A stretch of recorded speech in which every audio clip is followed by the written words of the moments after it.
We are only a few days away from hatching now, and I haven't candled these eggs yet. I am way behind schedule, so we're going to do that and get this incubator ready for the last few days before these keets hatch from their eggs.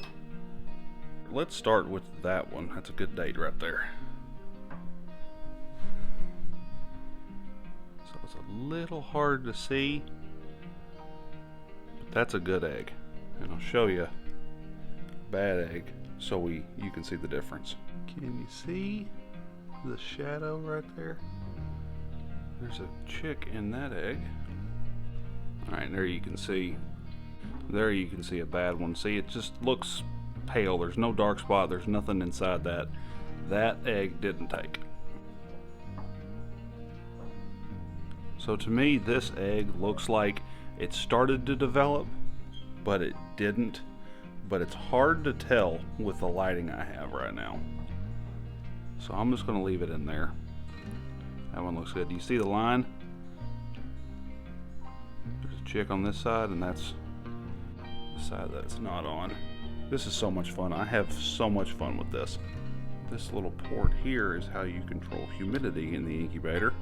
And now that we are in this last step, we'll pull that second bay and add water so we can really get that humidity up in here. These last few days before hatch, we want that humidity in the incubator to be between 70 and 75%. So it's a very humid environment, and with the humidity up and the temperature right where it needs to be at, we're creating the best environment to bring these animals into the world.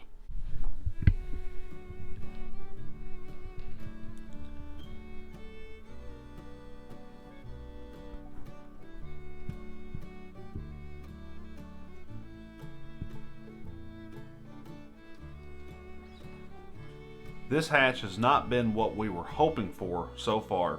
Let's talk about what's going on. When I candled these eggs a few days ago, I pulled one that I knew wasn't going to do well, and I knew it wasn't going to hatch, and that left us with 8 in the incubator. We have had 1 hatch so far, and I'm not sure that keet is going to survive. Just looking him over, he's got some curled up toes, he's got one eye that's bulging, looks like it's bulging out of its head. Sometimes you have problems with hatching. I mean, you know, it's a reality. Sometimes it just happens. You hate to see it, but with having 7 other eggs in there that haven't hatched yet, and then this one having problems, I'm wondering. I'm not sure what might be the case, but it doesn't seem like, you know, this definitely isn't what we were hoping for, what we were expecting. Now you're watching this video and you're thinking, Reagan, there are 3 keets in there. Like, what are you talking about? 2 of those came from the barn. We've had eggs in the incubator, and then we were collecting these guinea eggs, and we were actually putting them underneath some of our broody hens. We don't want to hatch any more chickens out. We kind of want some more guineas running around, replenish our supply since they seem to wander away. So every opportunity we have to bring more guineas onto this farm, we're doing it right now. Eggs in the incubator, stuffing eggs underneath broody hens. We've got another one that we found, one lone guinea hen has made a huge nest out there, and she's sitting on it. She's broody. Let's hope it takes. She was trying to sit on one last year, and the nest got destroyed. So I'm hoping she has success with this one, and she can raise them up on her own. So one of our hens hatched out 2 guinea keets today. But the reason they're in the incubator is when I walked into the coop, she had already abandoned these. One of them was on the ground, the other one was still in the nest, and she had moved nest onto something else, and there was still 1 unhatched egg in there. This is an experiment we were trying, and I have no problem getting the chickens to sit on them, and I know that chickens will, you know, they'll raise their own chicks, they'll raise other chickens, they'll raise ducks. I don't know why mine might not want to raise guineas, but this, you know, so far this chickens hatching guinea eggs experiment is not going like I wanted it to. But since we had 1 keet in the incubator, those are today's hatch. We picked them up, put them in the incubator. Any that are going to survive, we're going to move them into the brooder. Hi, Hugga. That your name is Hugga. What we do that I want. There you go. A more hat. Where's he at? Because it's too tall for them in there like that.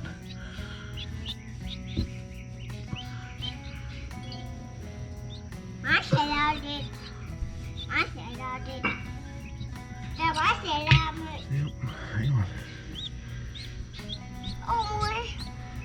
table? I gotta make sure that one knows where the water is. No more boat. That's it. Yeah, you take it out. Just a minute. Give him a second. It's been a week since these keets hatched. Let's go check in on them, talk about some of the stuff that's going on.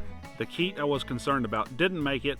I'm pretty sure that eye that was kind of swollen, it was blind in it. I don't think it ever did find the water and the food, so it just didn't pull through. And it's really unfortunate, and this is where I need help from you guys. Right now in my brooder, I've got 3 healthy keets that a chicken hatched out. And a couple nights ago, another chicken hatched out 3 more healthy keets. So my surrogate mama hens have hatched out a total of 6 healthy birds, and the incubator, which was full of eggs and has perfect conditions, only hatched 1, and that keet didn't make it. If you've done this before, I'd like to hear your expertise. What could have gone wrong in that incubator to cause a bad hatch? The incubator we use carefully controls the temperature and the humidity in that environment, but clearly something was off. Do you think I had a problem with temperature, humidity, egg turning? It does have an auto rotate feature. It's supposed to rotate those eggs 3 to 5 times a day. I don't know how many it ended up doing, but I got a problem. What could it be? I'd like to have this problem resolved going forward, because you never want to have problems whenever you're trying to do this. And these are living creatures. We do our best to take care of them. We want to bring them into the world in an environment that's safe for them. We want them to be healthy. But maybe the most enlightening thing about this whole adventure has been that incubator carefully controls all the conditions that everything it's perfect, right? It controls everything.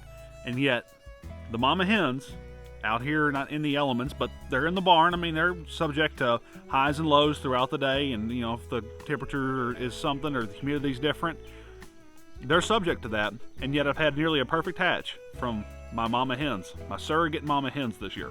And that's how this has been going on for as long as birds have been laying eggs. They go broody, they sit on a clutch of eggs, and more times than not, they hatch. And of course, there are bad hatches out in the wild, and there are predator problems and all kinds of things. It happens, but I just find it funny that I've had such a hard time this particular time with the man-made machine, and yet God's perfect creation, no trouble. Everything that we interact with in this world is part of His design, and I'm feeling so fortunate to be a part of it. And I thank you for being a part of this as well. It's so nice having you along, and if you haven't already, please consider subscribing to the channel. My name's Reagan. This is the GWP Homestead. See you soon.